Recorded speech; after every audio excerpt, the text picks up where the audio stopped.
there's still a little bit of element of fear in the marketplace.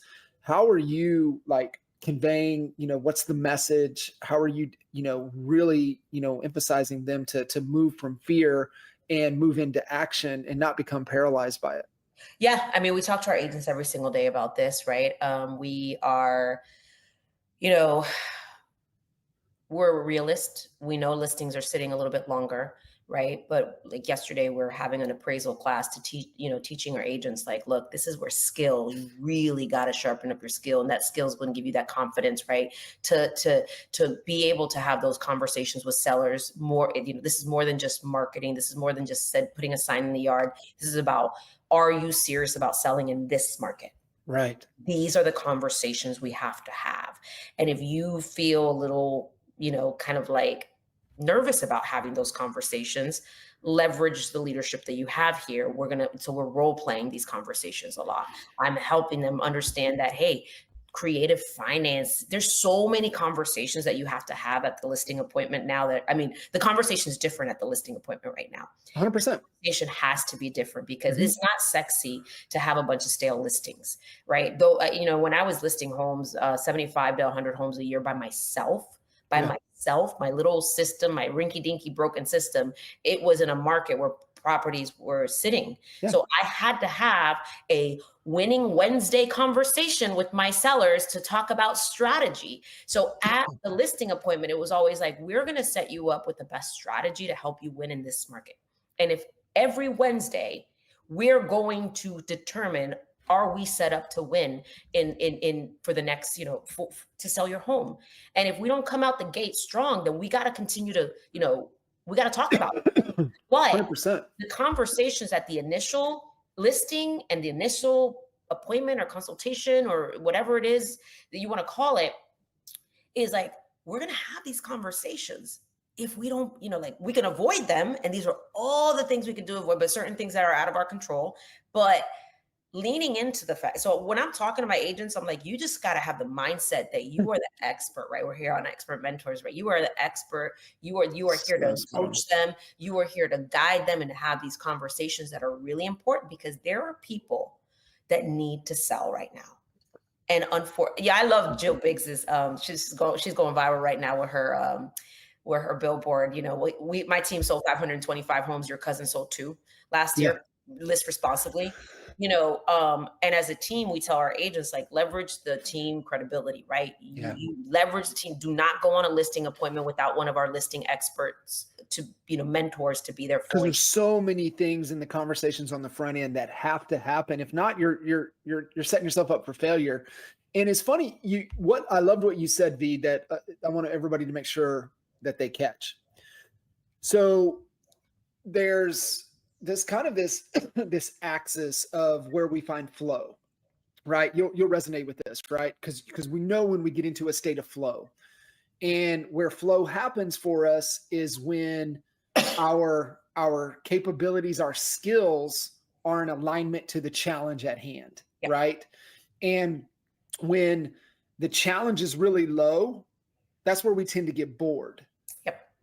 But when the challenge is here, but our skill is not where it needs to be, that's where we fall into anxiety. That's where we start to develop the anxiety and the stress. And so what you said, and I just want to emphasize and make sure everybody heard, is that if you're feeling that anxiety is because the challenge in the market has changed. And if you don't have the skill set to match it, then that's where you're going to find a lot of trouble. That's where you've got to improve the skill set to get back into that flow to where it feels easy. It's not easy. I mean, you're doing the work, but it does feel easy. It just feels like you're kind of going through the motions. And I think that's what, I love what you said a little bit earlier, why you're re-energized, because you have this massive skill set that's built for this tough market. And it was getting kind of easy, and you're kind of getting kind of bored.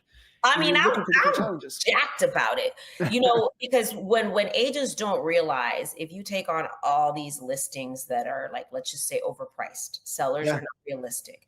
We're talking about sign costs, photos, the anxiety of having to have that conversation with them because you took an overpriced listing anyways. You shouldn't have taken it. You didn't get to the real core root of why they need to sell, right?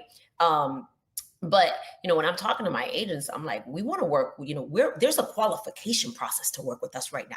Like Yeah. that's how serious we are Yeah. about who we're going to work with. And when you can separate yourself to say, to have that confidence to say, like, we got to determine if we're a match, Mr. Seller, like right now. Yeah. And it's gonna take people are gonna be like, wait, how many people are you interviewing? You're gonna see a lot more people. It's way more than Mhm. just the dancing videos.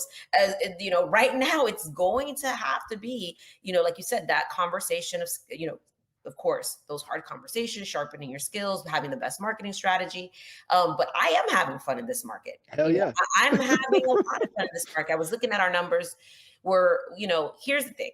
I'll always be known, and I take this. Jay and I've talked about this, and it's kind of like a lot of pressure. Oh, V, you'll always be known as the girl that sold 2,200 homes in 1 year. Blah blah blah blah blah blah blah. But the reality, John, like, come on, like that's not. I mean, we talked about sustainability earlier. Yeah, I could do it again, but I know the formula. I don't know if I want to, right? Yeah. But even in a bad market, even in a tough market, we're on track to sell 532 homes this year. Yeah. Okay. Looked at the numbers yesterday. We're at the halfway point. Looked at everything that's pending. We're on track, give or take. Even if we cross 475, 500, when was that a thing prior to, the recent years, right? To Sure. sell 500 homes is a lot of families to serve. I can tell you what 500 homes to get you top 10 in the world at Coldwell Banker. I can tell you exactly what that gets you. But just knowing that we have the reps in Yeah. and the reps and It's the so reps awesome. and the Yeah. reps and the Like, reps. I was telling agents yesterday, when we were talking to them, I was like, this is where really great real estate agents are born in this market. mhm. Really good agents. So, we're doing Monday motivational. Like they get Mindset Monday with me every Monday. I don't care where I'm at in the country. I host that Always with do it. every Monday. I get their mindset ready for the week. We celebrate the wins. We talk about the challenges. We talk about real life stories and where we're going. Um, every Tuesday, we're all right. Let's talk about any challenges in your database. We're leveraging AI. We're investing in tools and resources to give our agents back some time to focus on the tasks that matter. Right, reminding them that, guys, the most important thing that you should be doing right now is having more conversations, right? More conversations with clients, buyers, and sellers who are really, really, really committed over the next 60 to 90 days, right? To take action, Yeah. to take some sort of action. It doesn't mean that if they're not ready in 60, 90 days, you're going to abandon them. You're just properly going to prioritize them. Yeah. Okay. And you're going to spend your time getting to know what's happening, obviously, around your area, your market. You got to be that neighborhood expert. Wednesdays, we say, bring us any challenges that you have on contracts. Like, you're not the only one. Come on these calls because you're going to hear from your peers that you're not the only one going through some of these things, and you can learn from your peers. So you ask, how do you keep them in the game so that they know that they're not failing.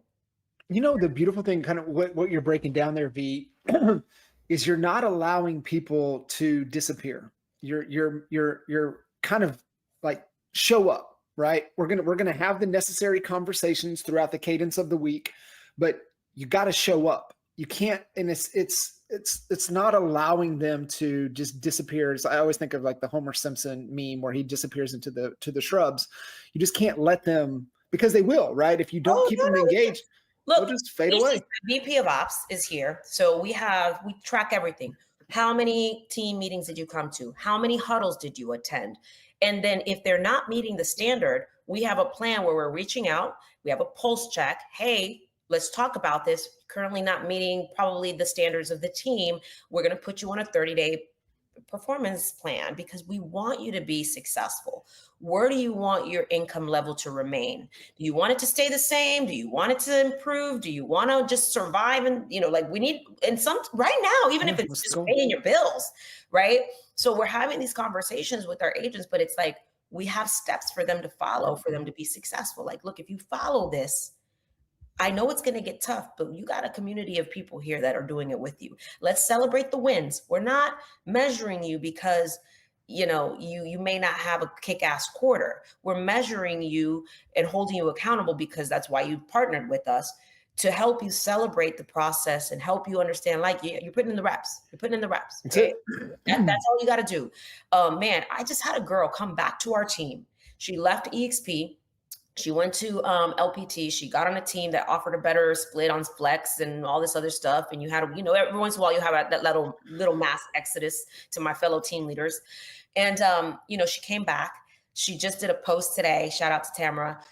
She did a post today. She's got, I believe a total of 9 either pending, just listed, sold in the last 30 days. It's freaking awesome. And kudos to her, right? For not letting her ego get in the way of the goals that she wanted to achieve, because a lot of people just too prideful that they wouldn't even come back. They wouldn't even admit, right? So that shows just the type of person that she is.